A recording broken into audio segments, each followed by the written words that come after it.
ay magmumula po sa awit or Psalm 3 verse 5. So before tayo po ay mag-proceed, tayo po ay manalangin. Ama naming Diyos na banal at makapangyarihan sa lahat. Salamat Panginoon Diyos sa napakagandang araw na pinagkaloob mo sa bawat isa sa amin. Salamat Panginoon Diyos sa panibagong umaga, sa panibagong buhay na taglay ng inyong mga anak. Salamat sa pagpapatuloy ng aming mga buhay, sa patuloy na pagpapahiram sa amin ng hininga, Panginoon. Tunay nga, Panginoon, na bawat gising ay may purpose ka at mission pa sa aming mga buhay. Gamitin mo ang buhay ng bawat isa upang maging kabahagi ng paglilingkod sa iyo, Panginoon. Samahan mo ako, Panginoon, bilang tagapagpahayag ng iyong salita. Alam ko po, Panginoon, na may gagawin at kikilos ka sa puso ng iyong mga anak. Sa iyo po ang pinakamataas sa papurit pasasalamat. In Jesus' name we pray. Amen. Amen. So, ito pong aking mensahe ay maikli lang yung ginawa kong slide. Parang iilan lang po ito. Pero hindi ko po may papangako na hindi tayo abutin ng 5 oras. Joke lang. No? Parang medyo na-miss ko na simula January. Hindi po ako nagtuturo. No? Magsisimula na naman po kami magsalita ng 6 hours a day. At kulang yung 45 minutes no, sa lesson sa mga bata. No? Pero sa ngayong umaga, hayaan po natin na ang kapangyarihan ng Panginoon ang manguna sa ating mensahe sa umagang ito. No? Bago tayo magpatuloy, no, atin pong basahin ang verse mula sa Psalms 3 verse 5. Everybody po, I lay down and slept. I woke again, for the Lord sustained me. Hallelujah. Ako'y nahiga at nakatulog. Ako'y nagising sapagkat ang Diyos ay nag-iingat sa atin. Hallelujah. Isang napakalaking biyaya po ang makatulog tayo na mahimbing sa buong magdamag. At isa rin pong pinakamalaking biyaya, meron po bang sumagot na ang pinakamalaking biyaya na tatanggap nyo sa araw na ito ay ang paggising. Totoo po yan. No? Naalala ko nitong mga nagdaang araw, may naribril sa akin si Lord. Kasi si James po ay madalas siyan gumigising ng minsan pa nga 1:00, 2:00, 3:00, ganyan. Magtatrabaho na po yan. Ang kaibahan lang nila ni Leo, si Leo magdamag. Pero siya may tulog naman kahit ilang oras. No, sabi ko kay Brother Leo, paano yan?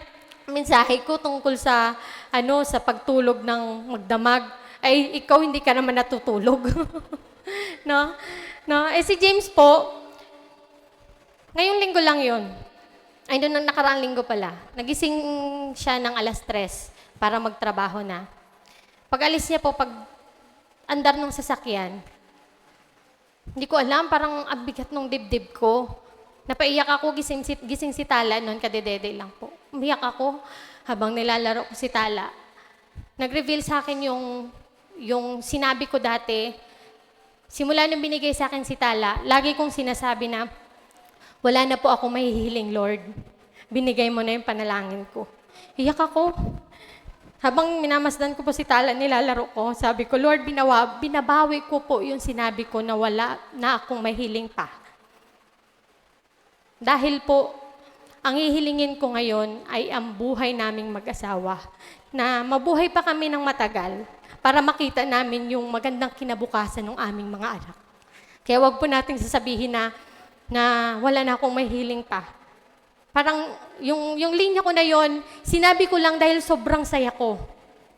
Pero darating pala sa punto na babawiin mo yun kasi nakikita mo yung hindi ka pa satisfied. Kasi kung sasabihin mo na wala ka nang mahihiling pa at hindi mo hihilingin yung buhay, paano mo makakasama yung batang hiniling mo ng matagal? No? Bilang mga magulang, yun po yung pinakamagandang kahilingan natin. Pero sa nangyari nitong nakaraang linggo, Lunes ng umaga po, yung pinsan ni James dumaan sa bahay. Sabi niya, Kuya Boy, patambay lang. Tumambay siya mga 9:00 po ng umaga. Di usap-usap ng kaunti. Sabi ni James, maliligo lang siya. Pagtalikod niya, Biglang nagpaalam sa akin, sabi niya, Ethel, alis na rin ako. Sabihin mo na lang kay Kuya Buboy. Alam niyo po, makalipas ang ilang oras, natulog lang siya, hindi na siya nagising. Sino mag-aakala na yung kausap mo, kaharap mo ng ilang oras lang nakaripas, ay babawiin na ang buhay? Sa kabilang banda, masakit po yung naging pangyayari. Pero nung habang nandun kami sa St. Peter, sabi ko doon sa kapatid ni Rico, ni RJ, sa totoo lang, Jen, pangarap kong kamatayan yan. Payapa po yung naging kamatayan niya. Dahil tayo, hindi natin alam kung ano yung magiging kamatayan natin. Pero sa naging buhay niya, isang maganda at payapang kamatayan nang siya ay natulog at hindi na nagising. Siguro pagtulog niya, nakita niya na kaagad ang entrance ng langit. Sinalubong na siya doon. At alam niya po ba, nakangiti siya simula day 1 hanggang mailibing nakangiti siya. At ang magandang bati talaga sa kanya ay congratulations. Kasi po ang batang po na yon ay nanatiling masigasig sa paglilingkod hanggang siya ay wakasan ng buhay. Amen. No? Sa naging buhay ni Rico J, natulog lang siya at naging payapa na yung kanyang buhay. Pero po dito sa ating pag-uusapan, paano nakatulog si David sa gitna ng matinding suliranin sa kanyang buhay? No, I lay down and slept. I woke again, for the Lord sustained me. No, si Rico J, natulog lang siya, hindi na nagising, yun ang naging kamatayan. Pero dito si David, paano ka makakatulog na mahimbing kung nais kang patayin ng iyong sariling anak? Na? Bakit nga ba matindi ang naging galit? Para lang maunawaan natin, kung tayo sa kalagayan ni David, makakatulog nga ba tayo?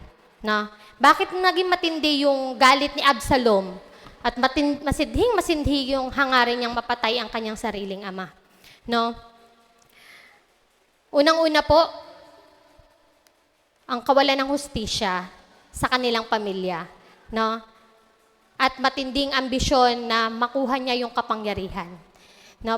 Nagsimula po ito nung ginahasa ni Amnon ang kanyang kapatid na si Tamar. Si Tamar po ay half-brother ni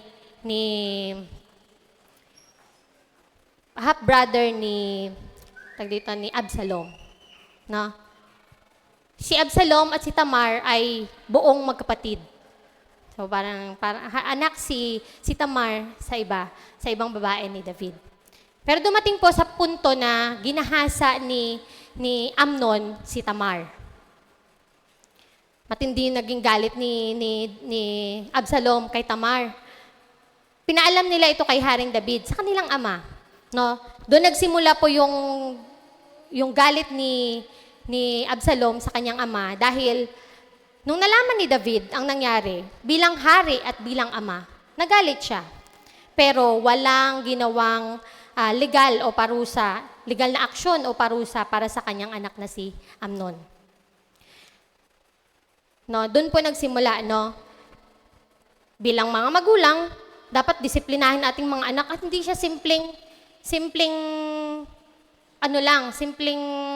antag dito, ginawa ng anak, kasalanan. Isa po sa pinakamatinding kasalanan, no, gahasain, sarili mong dugo, parang hindi mo pumaatim yun bilang isang kapatid. Ikaw din bilang ama, parang hihingi ka rin ng ustisya, pero bilang si David, hindi niya ginawa ng aksyon. No, dahil po doon, sumama yung loob ni Absalom. No? Dahil po doon, tumagal yung galit ni Absalom kay David. Umabot po yun ng 2 taon. 2 taon, hindi sila nag-uusap tungkol dun sa nangyari. Pero si Absalom, lumipas yung 2 years na may galit siya at sa paglipas po ng bawat araw na hindi sila nag-uusap ng kanyang ama, mas sumisidhi yung galit. No? Ayan. Lumipas yung 2 years, eto po, no? Hanggang umabot sa punto po na makapag-decide si Absalom na patayin ang kanyang kapatid. na si Amnon. Kung hindi man siya binigyan ng disiplina ng kanyang magulang, hindi siya nakatulog na hindi mabigyan ng hustisya yung kanyang kapatid. Umabot po sa punto na naghiganti si Absalom at ipinapatay niya si Amnon. No, dahil dito, tumakas po si Absalom at lumaya sa kaharian. Bagamat pinayagan din siya na bumalik sa Jerusalem paglipas ng 2 taon, no, tumanggi pa rin si David na makipagkita sa kanya sa loob po ng 2 years na yon. Ang matagal na pag-aaway, tinatawag nating Cold War. Yung akala mo okay na. Yung akala nyo po okay na. Pero sa paglipas ng mga araw at panahon na akala nyo okay na, yung damdamin pala nung ginawa nyo ng kasalanan ay mas sumisidhi. No? Mas tumindi yung lalim at hinanakit ni Absalom kay David. Isa rin pong dahilan ng matinding galit ay gustong agawin na ni Absalom ang trono ni David. No? Umabot sa punto na nais niyang patayin yung kanyang ama dahil agawin niya na lang yung kapangyarihan. No? Umabot na sa punto na nais nang manipulahin ni Absalom yung kanyang mga tauhan. No? Tumayo si David sa pintuan ng lungsod at sinabi sa mga taong may reklamo, kung ako lang sana ang gagawing hukom sa lupaing ito, bibigyan ko kayo ng katarungan. No? Kaya nang sapat na ang kanyang mga kakampi, nagrebelde si Absalom sa Hebron at nagmarcha patungong Jerusalem upang patayin si David. No? Alam ni Absalom na hanggat buhay si David, magiging bantay ito sa kanyang korona. Ito ang dahilan kung bakit napilitang tumakas si David upang isalba ang kanyang buhay. No? So yun po yung maigsing kwento. Mahaba po yun eh. Kwento ng matinding galit ni Absalom sa kanyang ama. No? Ako ay nahiga at nakatulog, ako'y nagising sapagkat ang Panginoon ay nag-iingat sa akin. Una po, pag-aaralan natin, the boldness of faith. No? Doon po sa linyang, I lay down and slept. No?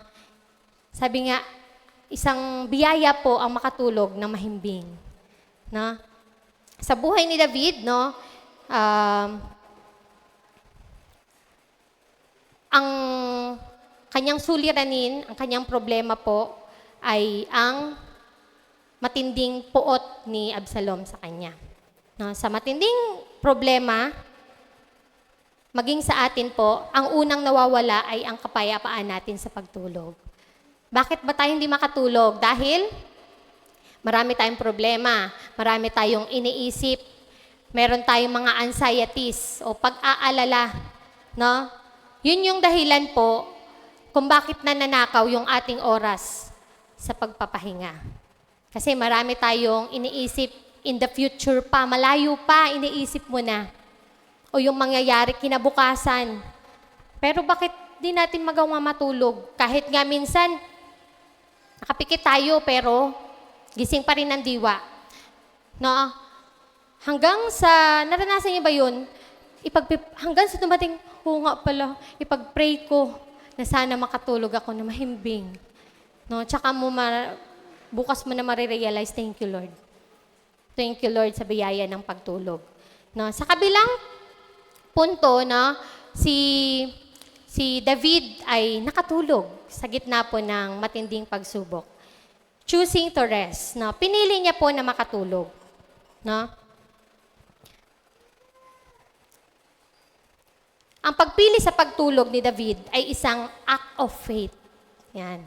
Isa pong itong pagpapakita na matindi yung pananampalataya ni David. Na pinili niyang ipikit ang kanyang mata dahil alam niyang ang Diyos ay hindi natutulog. Maaari natin itong isipin sa gabi na hindi po tayo nakatulog. Tulad ni David, mas pinili niyang magpahinga. Bakit? Dahil naniniwala siya na ang Panginoon ang magbabantay sa kanya. Amen? Yan. Pinagkatiwala niya sa Diyos ang kanyang pagtulog.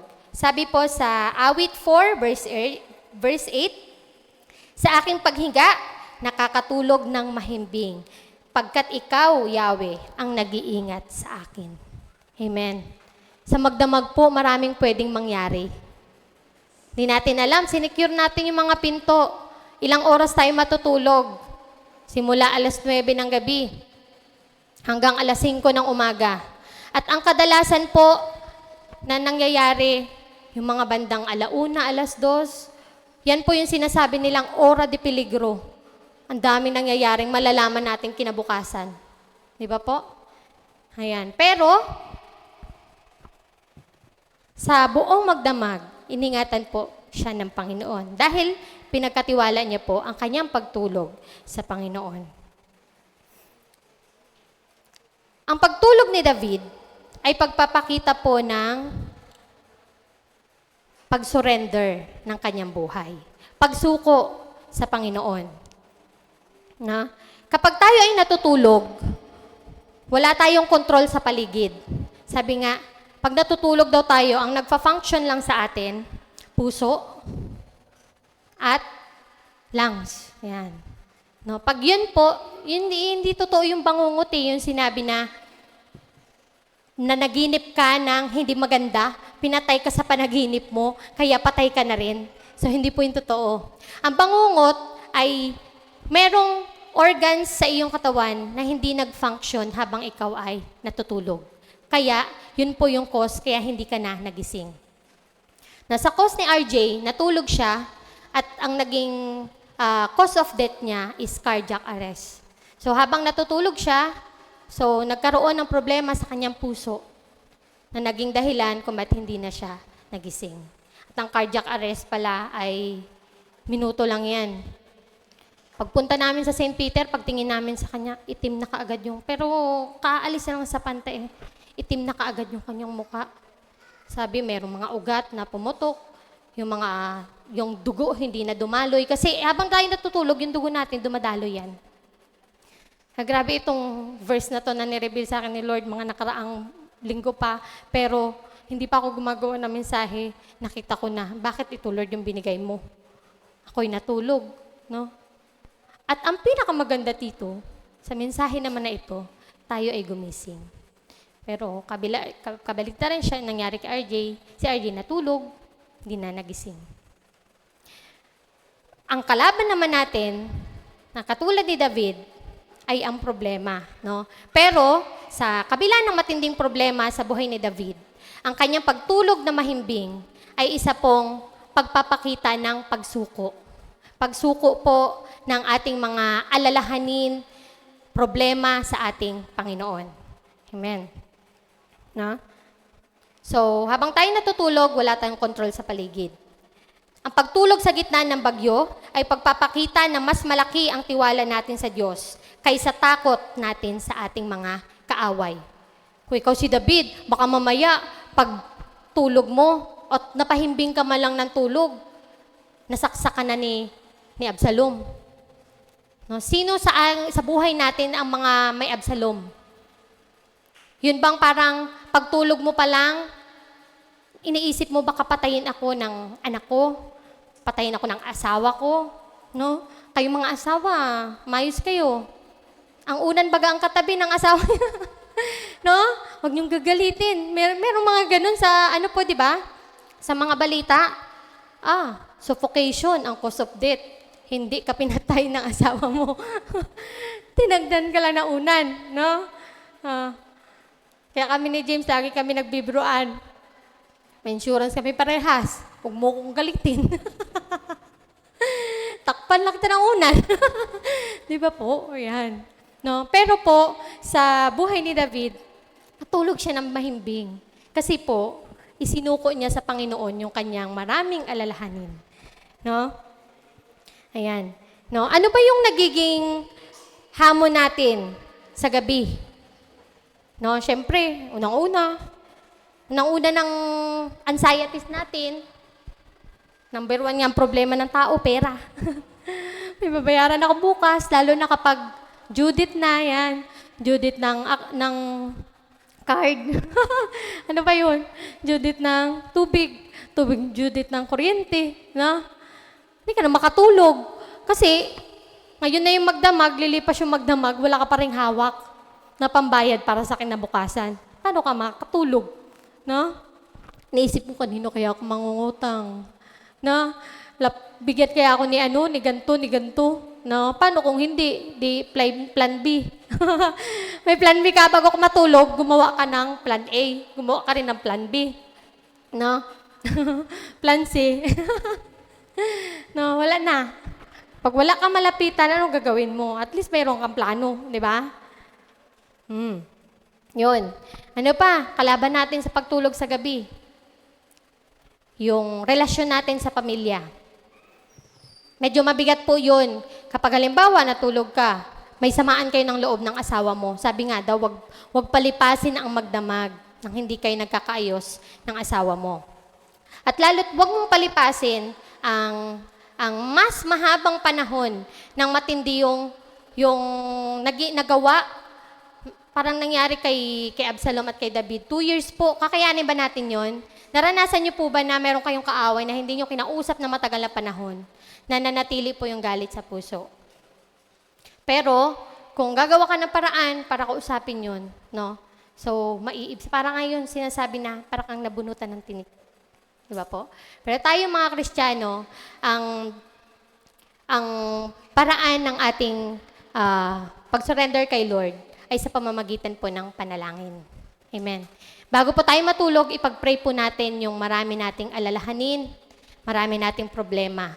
No? So katulad ni David, nakatulog po siya dahil pinili niyang matulog dahil alam niyang ang Diyos ay hindi natutulog. Ang Diyos ang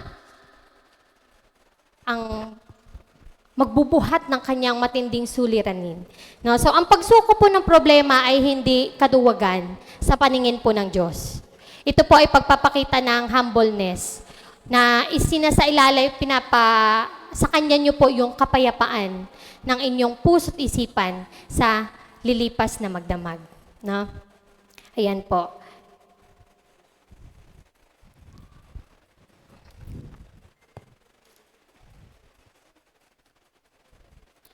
Next po.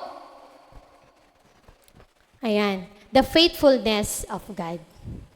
No? Yung una, the boldness of faith, no? He chose to rest and he chose to surrender his anxieties, her problems, no?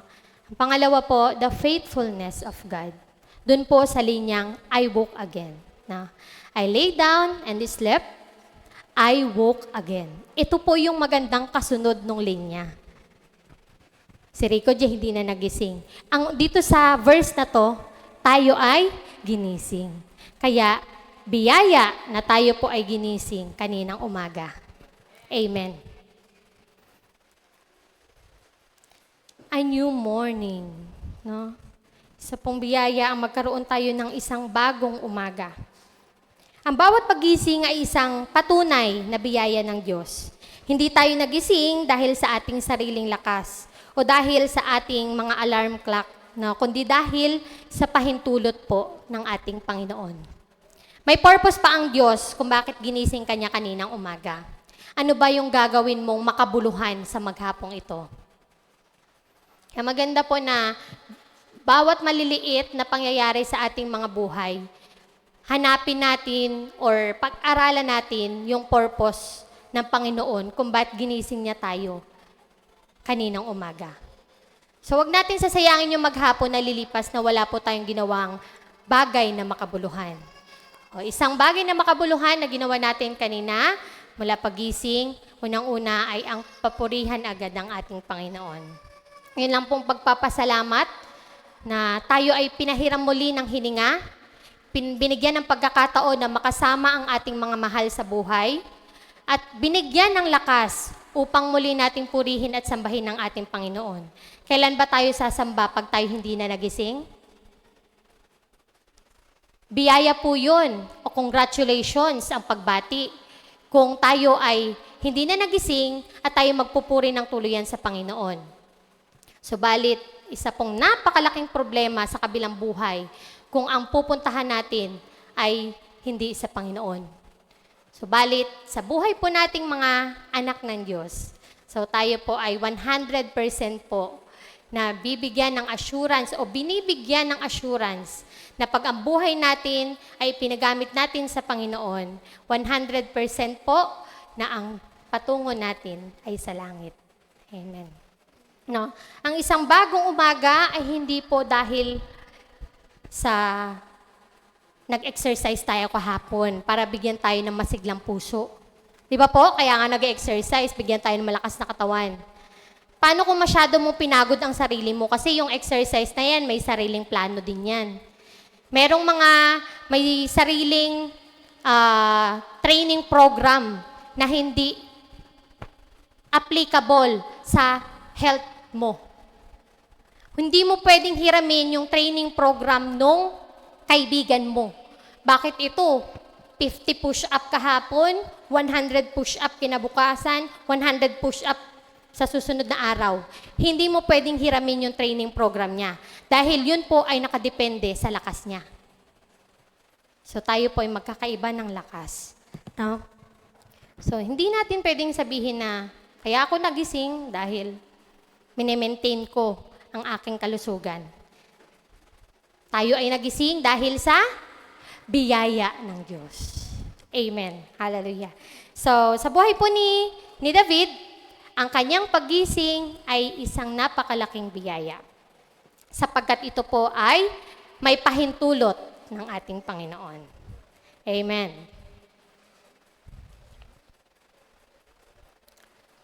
Pangalawa po, the faithfulness of God sa kanyang paggising ay ang victory over fear. No? Nagtagumpay po siya sa kabila ng matinding pangamba. Nagtagumpay siya sa matinding takot na baka sa pagtulog niya na magdamag ay mapatay siya ng kanyang anak. Pero po dahil sa sinurrender niya ang kanyang problema, ang kanyang buhay, na naniniwala siya na ang Diyos, tulog man siya, ang Diyos niya ang pinaniniwalaan, ay hindi natutulog. No? So, napagtagumpayan niya po ang kanyang takot. Amen. Para kay David, ang bawat pagising ay senyales na hindi siya pinabayaan ng Diyos, na madaig ng kanyang mga kaaway sa gabi. No? Hindi lang tao ang kaaway natin sa gabi.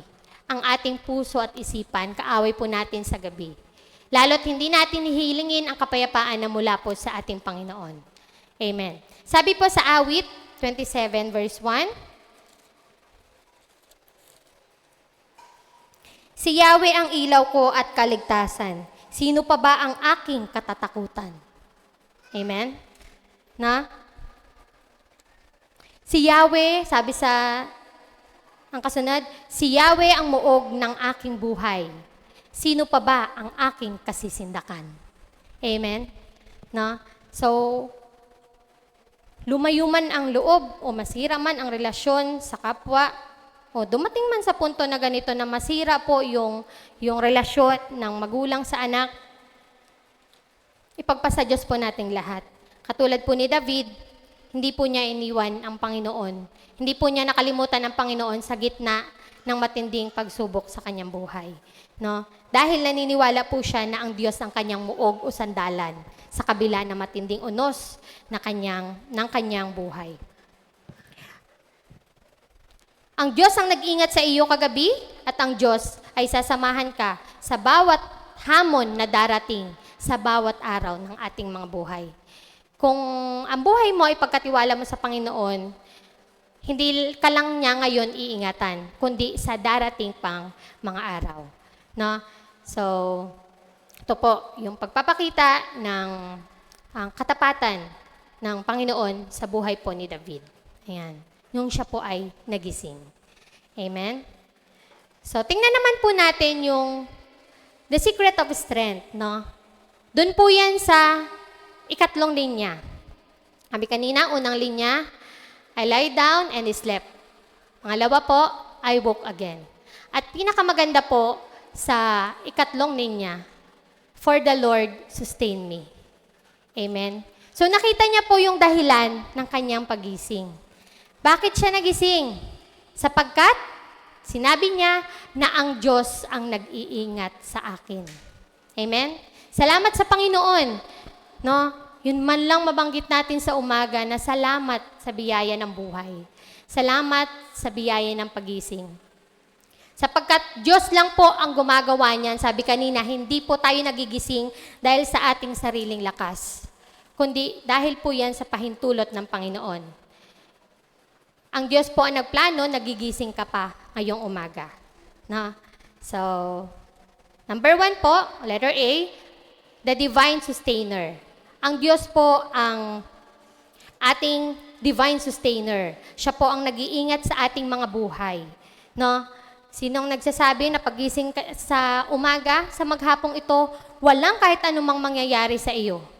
Kung hindi po natin ipagkatiwala sa Diyos ang ating mga buhay, marami sa ating mga muntik-muntik na mga mabangga, di ba po? Ang dami nga. Habang nagsiservice tayo, madaming mga bata na dyan ang mga muntik-muntik. Pero salamat sa Panginoon. Dahil ang Diyos ang nag-iingat sa kanila, sila po ay hindi pinahintulutan na mapahamak. Dahil tayo mga magulang, hindi natin nakikita yung mga bata sa baba. Tayo, nakafocus tayo kay Lord. Ang maganda doon, nakafocus tayo sa Panginoon. Ang maganda po doon, nasa presensya po tayo ng Diyos.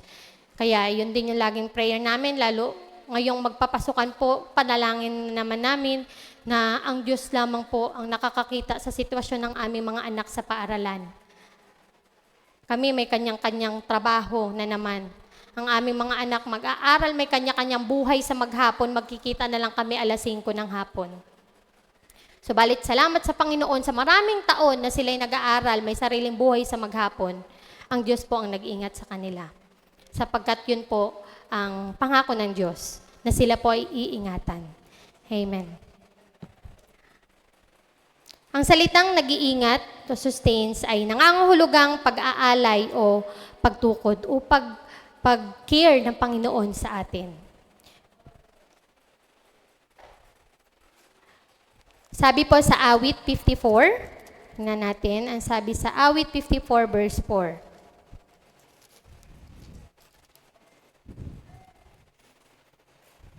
Batid kong ang Diyos ang siyang tutulong, tagapagsanggalang ko, aking Panginoon. No? So, lahat po ng ating plano sa buhay, hindi po natin yan magagawa sa sarili nating lakas. Meron tayong sariling plano, pero mas maganda po ang plano ng Panginoon. No, naging lesson talaga yung buhay po nung pinsan ni James. Sa darating po na July, gagraduate na po sana siya. Dito sa lupa ay mararanasan niya na sana yung tagumpay o yung fruit ng kanyang pagtsatsaga. Kasi simula po nung high school sila magkapatid na po namuhay dito sa Mindoro. Galing po sila ng Palawan. Sila magkapatid, hanggang dikit yan. Namuhay sila simula high school. Ngayon po, sabay silang gumraduate ng college. Kagraduate.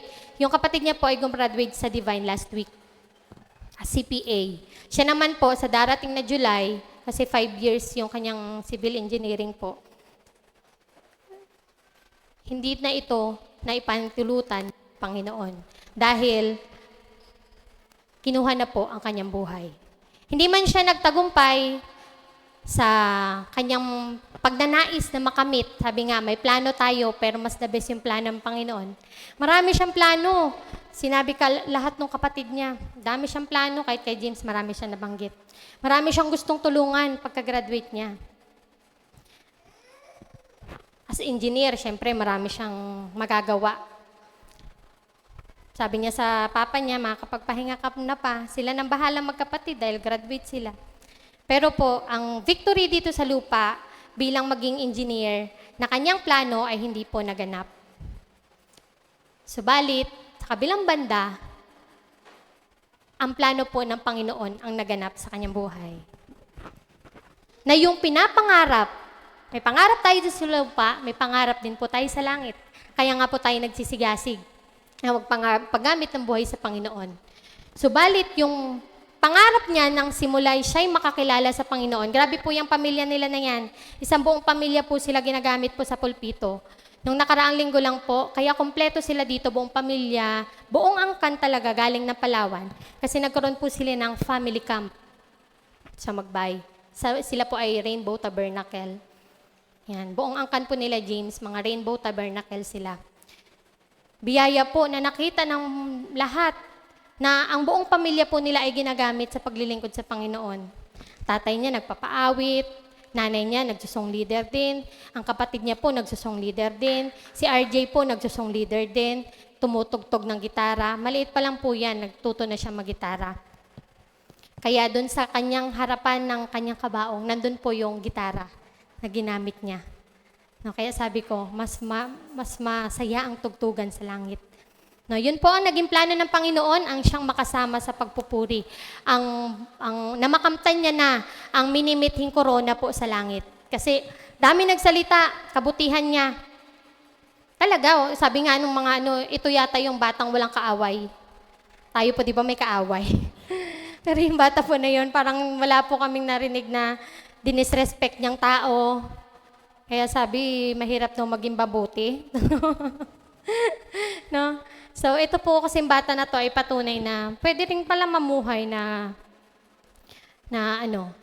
ayun talaga sa kalooban ng Diyos. Nakikita mo talaga sa kanya yung bunga ng yung fruit of righteousness na nagmumula po sa Panginoon.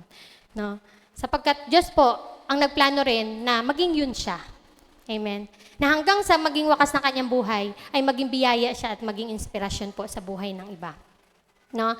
Sapagkat, ito po, sabi nga ng Panginoon, maging sa buhay ni David, yan, ginising siya. No, sabi ay, you are not alone. Matinding takot, matinding pangamba. No? Ang Diyos po ang nagbibigay ng assurance na hindi ka nag-iisa.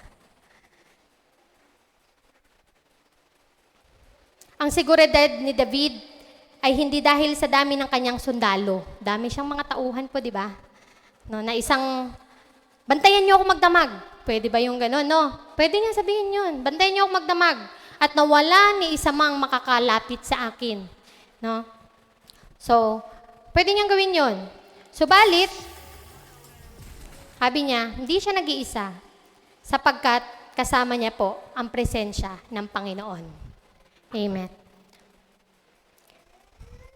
Tingnan po natin ang awit 101, verse 3 to 4.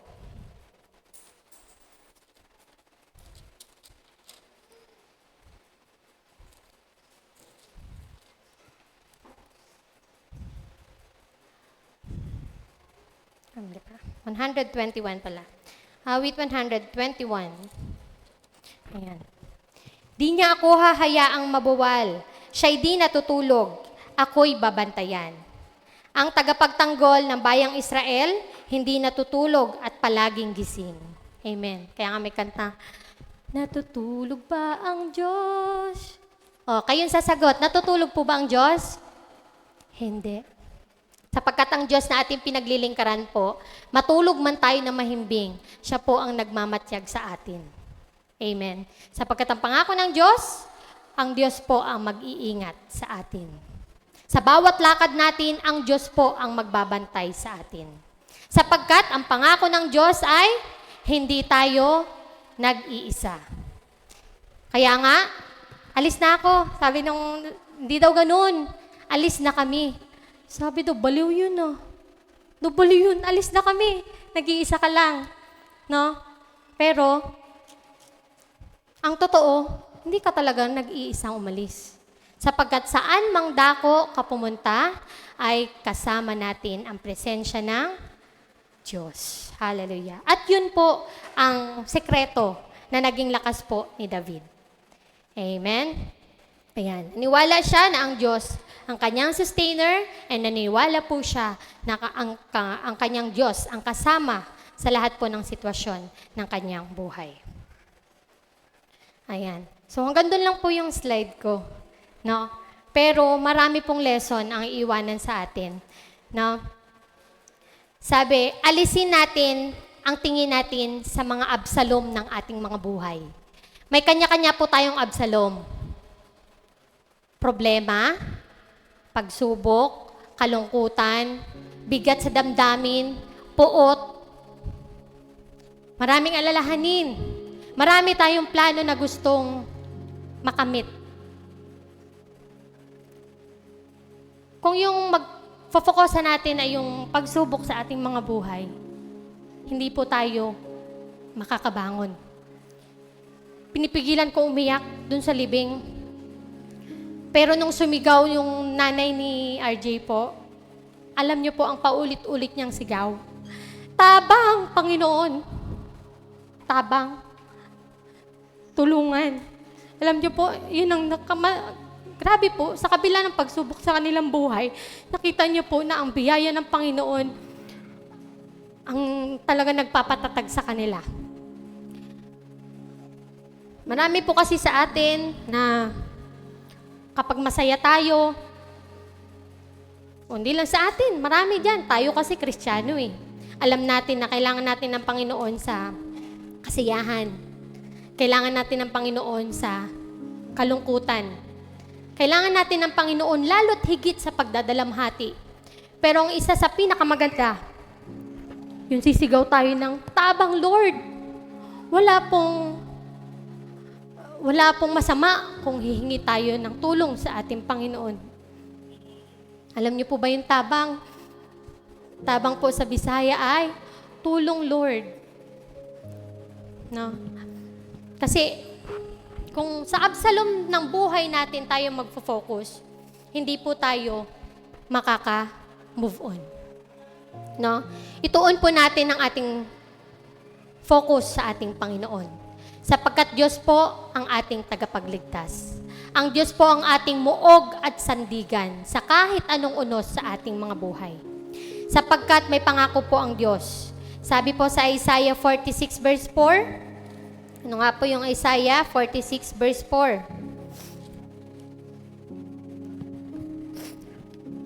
Ako ang inyong Diyos. Iingatan ko kayo hanggang sa pumuti ang inyong buhok at kayo'y tumanda.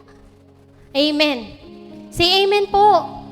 Amen. Kaya sabi ko, Lord, papawiin ko na yung panalangin ko na, yung sinabi ko na wala na akong mahihiling pa. Sapagkat kagaya ng pangako ni Lord, iingatan niya tayo hanggang pumuti yung ating buhok. Natunay na pangarap ko na makasama ko ang aking mga anak, ang makita yung tagumpay nila sa buhay. Di ba po, bilang magulang, makita ang tagumpay ng ating mga anak.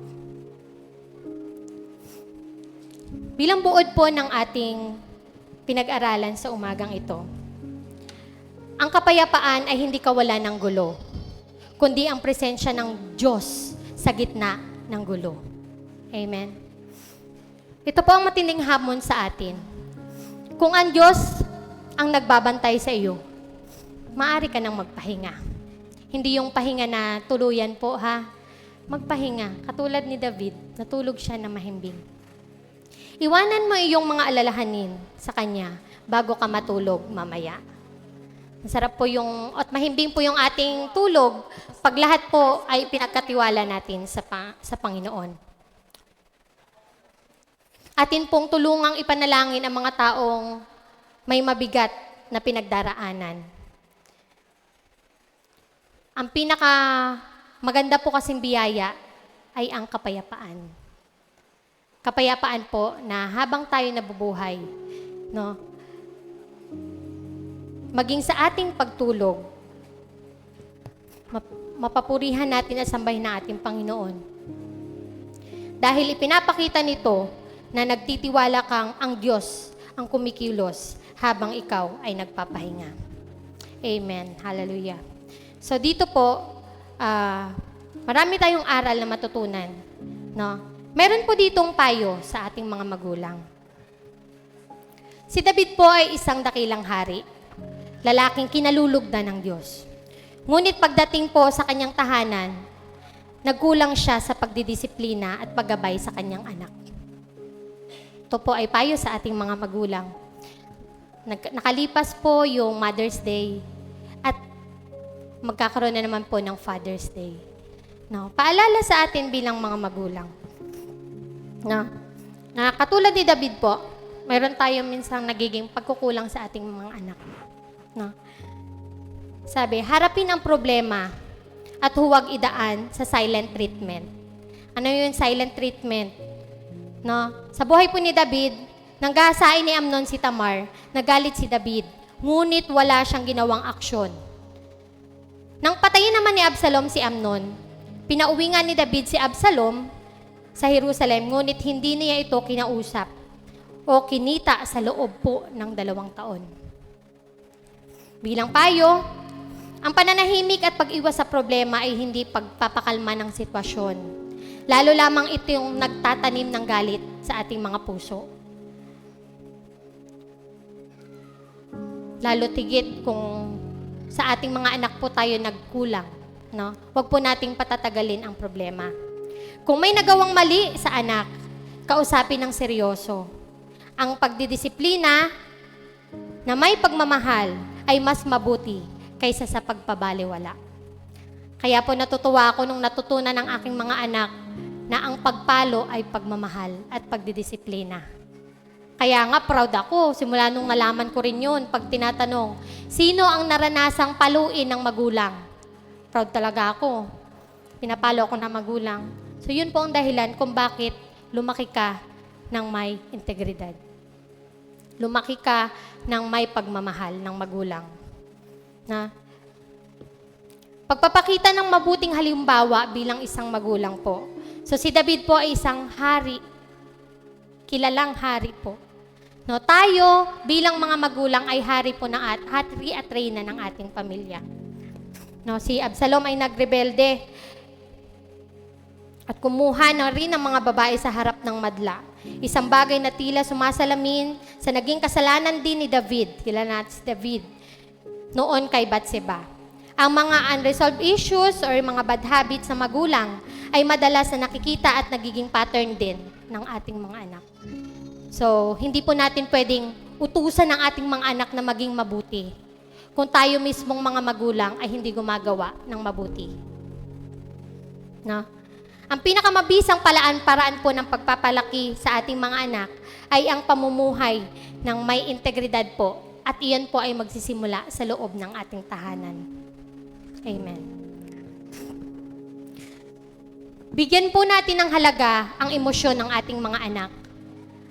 Hindi naramdaman ni Absalom na dinalamhati ng kanyang ama ang sinapit ng kanyang kapatid na si Tamar nung gahasain ng kanyang kapatid din. Kaya siya na mismo ang kumuha ng hustisya. Huwag po nating hayaan na dumating sa punto na magre-rebelte sa ating mga magulang, yung ating mga anak, dahil nagkaroon po tayo ng maling desisyon. Amen. Bigyan po natin ng pagkakataon na marinig ang hinaing ng ating mga anak. Kapag nasasaktan sila, kailangan nilang maramdaman na kakampi nila ang kanilang mga magulang. Kung hindi nila mahanap ang katarungan at pag-unawa sa loob ng tahanan, mahahanap po nila ito sa labas o sa ibang tao. Gagawa po sila ng sarili nilang paraan na maaaring makasira po sa kanilang mga buhay. No? So wag po nating hayaan na dumating po sa punto na lumayo ng tuluyan ang loob ng ating mga anak at hanapin po nila ang kasiyahan sa ibang tao. Yun po ay payo para sa ating mga magulang. Ito naman po ay payo para sa ating mga anak. Sa Absalom naman ay naging biktima rin ng sitwasyon, simula-simula. So nakita natin po yung matinding naging galit niya kay David. Ngunit hinayaan niyang lamunin po siya ng galit. O yung tinatawag nating pride. Biruin niyo po 2 years. Hindi siya kinibo ng ama. Hindi niya rin kinibo yung kanyang yung kanyang ama. Pag ang pride po talaga ang naghari sa puso ng bawat isa, wala pong mariresolve na problema. Amen. Lalo na po yung naging ambisyon ni Absalom na kamkamin ang kapangyarihan ng kanyang ama. No? So, mali din po yun ha. Baka mamaya buhay pa yung ating mga magulang, hinihingi na natin yung mana. Magiging tayo, prodigal son, prodigal daughter. No? Pero po sa mga practical na pag-iisip, At sa totoong buhay, nangyayari na po ito sa ngayong kapanahunan. Nabuhay pa bilang magandang mindset din naman ng mga magulang. Kanino pa nga ba mapupunta yung iyong mga pinaghirapan, kundi sa iyong mga anak? At magiging madalas pinag-aawayan ng magkakapatid ay ang mana. Mabuti pa nga daw yung walang mamanahin, na nanatili ang pagmamahal sa kanilang magkakapatid. No? Mas mabuti pa nga daw, ito mga joke lang, di ba? Mas mabuti pa nga daw ipamana ang utang, walang pag-aawayan. No? No? Kaysa yung mamanahin, kahit malaki man o maliit, basta may mamanahin po, maaring po yan magiging mitya po ng pag-aaway. Maaring ngayong panahon, magkakasundo po kayong magkakapatid. Lalabas at lalabas ang may mga pusong mapagkamkam sa mga kaapu-apuhan, mga ganun po. No? So, hanggang ngayon pa lang, so bilang mga mabuting magulang, ipakita po natin kung paano maging mabuting magulang sa ating mga anak. No? So, igalang natin ang ating mga magulang kahit may pagkukulang sila. No? So, wag po nating hayaan na tumagal po yung galit ng anak sa magulang. Walang perfectong magulang. Nagkulang si David, ngunit ang naging tugon ni Absalom ay ang tangkaing patayin ang kanyang ama at agawin ang trono. No, so, sa huli, naging kalunos-lunos ang kamatayan ni Absalom. No? So sa payo bilang mga anak, no, paggalang sa magulang, sabi po sa Efeso 6 verse 2, ay hindi nakadepende sa kung gaano sila kaperpekto. May mga hangganan o boundaries po na hindi dapat itinatawid sa isang anak. Ang pagre-rebelde at pagyurak sa dangal ng magulang ay palaging may masamang bunga sa huli. No? Sabi nga, igalang mo ang iyong ama at ina. Yan po ay kasama po sa 10 utos ng Diyos. No? So, bilang anak, no, kahit ano pa man po ang pagkukulang ng ating mga magulang, tayo po ay manatiling may respeto sa kanila at pagmamahal sa kanila. Huwag madaliin ang tagumpay sa maling paraan. So, ginamit ni Absalom ang manipulahin ang upang makuha ang puso ng mga tao at agawin ang kaharian ng kanyang ama. Hindi siya naghintay sa tama o takdang panahon ng Diyos. No, ang mga pagpapala o posisyon na nakuha sa pamamagitan ng panlilinglang, pag-apak sa iba, pagtataksil sa pamilya, ay hindi magiging matatag. Magsumikap sa tapat na paraan at matutong maghintay. Amen. No, para po hindi tayo umabot sa naging punto na halos naramdaman po nila na sira na pala yung relasyon nilang mag-ama. No? Ang maganda po sa verse na ating pinag-aralan, sa kabila po ng matinding kalagayan ng relasyon nilang mag-ama, ang lahat po ay pinagkatiwala ni David sa ating Panginoon. No? So, bilang si David po ay isang hari na matatag, na marami pong soldiers, so marami siyang mga tauhan na pwede niyang ipagkatiwala ang kanyang buhay. Subalit, sa buhay po ni David, hindi po siya umasa sa lakas ng kanyang mga nasasakupan, kundi umasa po siya sa lakas at presensya ng ating Panginoon. Kaya po, sa umagang pong ito, maging inspirasyon po natin ang ating pinag-aralan upang tayo po ay mamuhay na katulad ni David na sa kabila ng matinding problema, ang buhay po natin ay pagkatiwala natin sa ating Panginoon. Kaya po, ang bawat isa po ay tumayo at tayo po ay manalangin. Hallelujah, Jesus. Salamat, Panginoon Diyos, sa iyong mga salita. Salamat, O Diyos, sa pagpapahiram ng buhay. Salamat, Panginoon, na pinaunawa mo sa amin na isa pong napakalaking biyaya ang maranasan namin ang mahimbing ng tulog sa kabila ng napakaraming problema. Salamat din po, Panginoon, sapagkat pinauwanaw niyo sa amin na ang isa sa malaking biyaya na amin pong natanggap ay ang araw-araw na magising kami, Panginoon. Salamat po sa patuloy na pagpapahiram sa amin ng hininga. Tunay nga, Lord God, na hindi po kami nagigising dahil sa aming sariling lakas. Salamat, Lord, dahil pinaunawa mo sa amin na ang bawat pagising ay ayon sa pahintulot mo. Salamat, Lord, sapagkat naunawaan po namin na ang bawat pagising ay may purpose po sa aming mga buhay. Tulungan mong maunawaan namin ang misyon namin sa mundo, na sa araw-araw ng aming paggising, makita po namin ang mga bagay na makabuluhan na dapat namin gawin sa aming kapwa. Maunawaan po namin na habang kami pinahihiram mo ng hininga na nagmumula sa iyo, magamit nawa ang aming mga buhay sa pagpupuri sa iyo, Panginoon. Kaya Lord, salamat sa iyong salita. Ang assurance, Panginoon, na matulog man kami ng mahimbing, ikaw ang Diyos at ang presensya mo ang kasama namin. Dumaan man po ang matinding pagsubok o napakalaking unos, malaking bagyo, kalamidad sa aming mga buhay. Sa bawat oras ng aming mga buhay, ang presensya mo ang aming kasama, Panginoon. Maging inspirasyon nawa ang buhay ni David na ayusin namin ang aming relasyon sa aming mga anak. Na huwag namin patagalin ang mga puot, damdamin na mabigat, Panginoon. Yung akala namin na ayos na problema ay hindi pa pala. Yung pala ay sumisidhing